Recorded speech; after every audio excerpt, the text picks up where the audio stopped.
তো ইউসুফ ইবনে হুসাইন স্যার একটু ওনার ইসলাম গ্রহণ সম্পর্কে যদি বলতেন। রাসূলুল্লাহ সাল্লাল্লাহু আলাইহি সাল্লামের অত্যন্ত কাছের মানুষ ছিলেন আম্মার রাদিয়াল্লাহু তাআলা আনহু। একটি বর্ণনায় আসছে যে রাসূলুল্লাহ সাল্লাল্লাহু আলাইহি সাল্লাম বলেছেন যে মান আযা আম্মারান ফাকাদ আযানি, যে আম্মারকে কষ্ট দেয় সে আমাকে কষ্ট দেয়।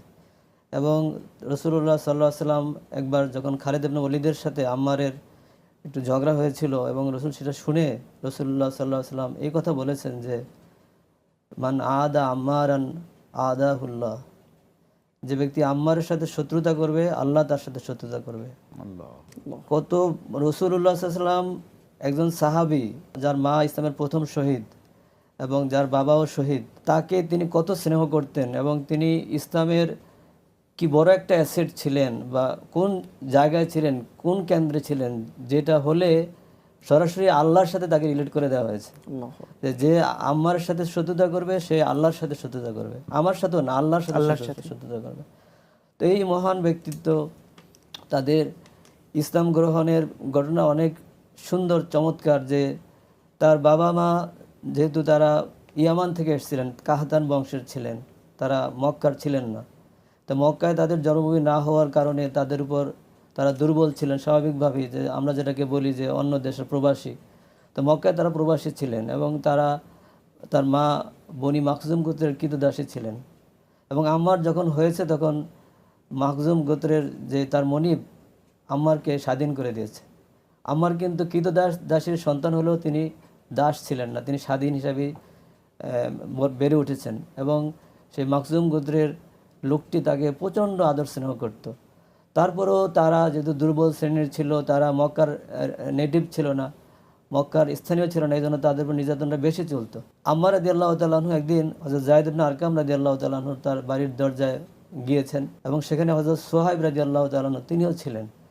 তো দুজনেই যায়েদ ইবনে আরকামের বাড়িতে, আরকাম ইবনে আবিল আরকামের বাড়ির সামনে ঘোরাফেরা করছেন, কেউ কাউকে কিছু বলছেন না। দুজনের ইচ্ছাই তারা ইসলাম গ্রহণ করবেন। সোহাইবকে তিনি জিজ্ঞেস করলেন যে তুমি কেন আসছো, এখানে কেন ঘোরাঘুরি করতেছো? তখন সোহাইব উল্টা বলল, তুমি কেন ঘোরাঘুরি করছো, তুমি আগে বলো। তখন তিনি বললেন যে আমি রাসূলুল্লাহ সাল্লাল্লাহু আলাইহি ওয়াসাল্লাম যে দাওয়াত নিয়ে আসছেন সেই দাওয়াত আমি গ্রহণ করতে চাচ্ছি, শাহাদা আমি উচ্চারণ করতে চাচ্ছি। বলছে আমি একই উদ্দেশ্যে আসছি। তখন তারা দুজন একসাথে হযরত আবু বকর রাদিয়াল্লাহু তাআলা আনহুর হাতে, আবু বকর রাদিয়াল্লাহু তাআলার দাওয়াতে তারা ইসলাম গ্রহণ করলেন। এবং যে কয়জন লোক একেবারে ইসলামের শুরুতে ইসলাম গ্রহণ করেছেন, কোনো কোনো বর্ণনায় আসছে তিনি 5-6 জন লোকের পরে ইসলাম গ্রহণ করেছেন, আবু বকরের পরে, আবু বকর ছাড়া আর 5-6 জনের পরে ইসলাম গ্রহণ করছেন।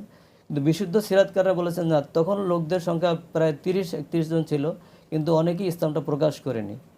তো তিনি ইসলাম গ্রহণ করে ইসলাম প্রকাশ করে দিয়েছেন। সুতরাং প্রকাশের দিক থেকে তিনি 5-6 নম্বরের ছিলেন। এবং এই ইসলাম প্রকাশ করার পর থেকেই তার উপর নির্যাতন শুরু হয়েছে। আপনি স্যার যেটা বলেছিলেন যে তাকে অহংকারের উপর শুইয়ে দিয়েছে। এবং রাসূলুল্লাহ সাল্লাল্লাহু আলাইহি ওয়াসাল্লাম তার কাছে গিয়ে তার মাথায় হাত রেখে বলেছেন, ইয়া নারু কুনি বারদান ওয়া সালামান আলা আম্মার, যে তুমি হে আগুন, তুমি ইব্রাহিমের উপর যেমন ঠান্ডা হয়ে গিয়েছিল, সুশীতল হয়ে গিয়েছিল, তুমি আম্মার উপর যেমন সুশীতল হয়ে যাও। আম্মার রাদিয়াল্লাহু তাআলা আনহুকে একবার তারা পানিতে একেবারে ডুবিয়ে ধরলেন, তিনি একবার মারা যাচ্ছেন এই অবস্থায়। তখন তার থেকে তারা কুফরি কালেমা উচ্চারণ করালো, তার দিকে তারা মুহাম্মদ সাল্লাল্লাহু আলাইহি ওয়াসাল্লাম থেকে ঈমান ত্যাগ করার কথা বাধ্য করে তাকে করিয়ে নিল। তখন তিনি যখন হুশ ফিরে আসলো, তখন তিনি দৌড়ে রসুলের কাছে চলে গেলেন। রসুলের কাছে যে বললেন যে আমি তো এইভাবে তাদের বাধ্যবাধকতার কারণে আমি আপনার বিরুদ্ধে, ইসলামের বিরুদ্ধে কথা বলেছি, আমার কি হবে? রসুল বললেন তোমার ইমান অন্তরটা কেমন ছিল সেটা বলো। বলছে আমার অন্তর ইমানে পরিপূর্ণ ছিল।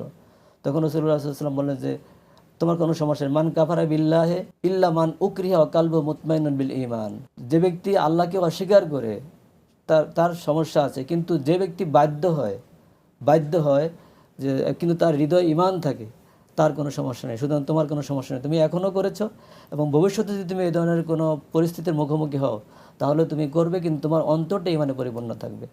তখন তিনি এভাবে ছিলেন। এবং রাসূলুল্লাহ সাল্লাল্লাহু আলাইহি ওয়াসাল্লাম এই পরিবারের পাশ দিয়ে যখনই যেতেন তখন তিনি তাদের জন্য দোয়া করতেন এবং তাদেরকে বলতেন সবরা ইয়া আলা ইয়াসির, হে ইয়াসিরের পরিবার তোমরা ধৈর্য ধারণ করো, আল জান্নাতু তানতাজিরু লাকুম, তোমাদের জন্য জান্নাত অপেক্ষা করতেছে, সবরান আলা ইয়াসির। আর রাসূল আল্লাহর কাছে দোয়া করতেন, আল্লাহুম্মা গফির লি আলি ইয়াসির, হে আল্লাহ তুমি ইয়াসিরের পরিবারকে ক্ষমা করে দাও। তো এই যে ইসলাম গ্রহণ এবং তাদের উপর জুলুম নির্যাতনের যে বিভীষিকা গিয়েছে, যে জুলুম তাদের জীবনকে দুর্বিষহ করে দিয়েছে, এই জন্য তিনি পরবর্তীতে বলা হয় যে তিনি দ্বিতীয়বার যারা হাবশা হিজরত করেছিলেন এই জুলুম থেকে বাঁচার জন্য তিনি সেখানে